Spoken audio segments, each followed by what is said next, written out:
நம்ம மோசே தாத்தா தேவனோட ஆணையில பாரோ ராஜாவிடம் போய் என் ஜனங்களை விடுதலை செய்ன்னு சொன்னாரு. ஆனா பாரோ ராஜா ரொம்ப கம்பீரமா சொன்னாரு, இல்ல நான் விடமாட்டேன்னு.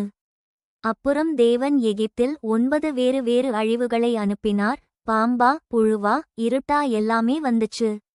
ஆனா பாரோ ஹார்ட்டா தன்னோட மனச வச்சிட்டாரு, விடல. அதுக்குப்புறம் கடைசி அழிவு வந்துச்சு. இது ரொம்பவே கவலைக்கேத்ததும் கஷ்டமானதுமான விஷயம். பிறைநிலவு கதை மாதிரி பாருங்க.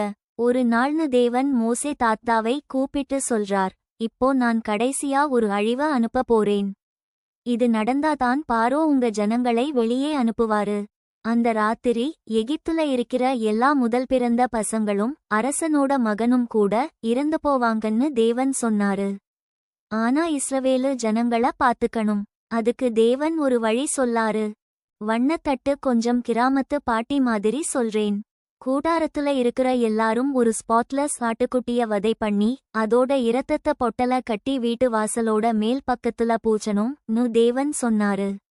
அப்படின்னா அந்த வீட்டில தேவனோட தூதன் வராம போவாரு. அந்த வீட்டு பசங்க பாதுகாப்பா இருப்பாங்க. இஸ்ரவேலு மக்கள் அப்படியே செஞ்சாங்க. ஆனா எகிப்து மக்கள் கேக்கல.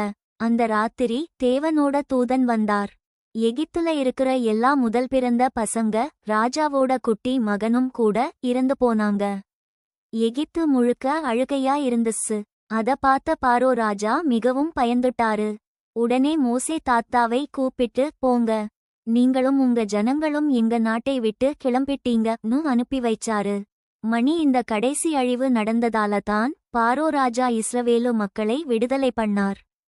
அதுக்கப்புறம் தான் அவர்கள் எகிப்தை விட்டு வெளியே வந்தாங்க. அதுதான் பாஸ்கா, பாசோவா நாளின் ஆரம்பம். அடர்வெள்ளை நிற டிக் சின்னம் பிள்ளைகளுக்கான முக்கியமான பாடம். விடப்பெரிது தேவனுடைய சொல் கேட்கணும். அவர் பாதுகாக்கிறவர் நமக்கு ரட்சிப்பை கொடுக்கிறார்.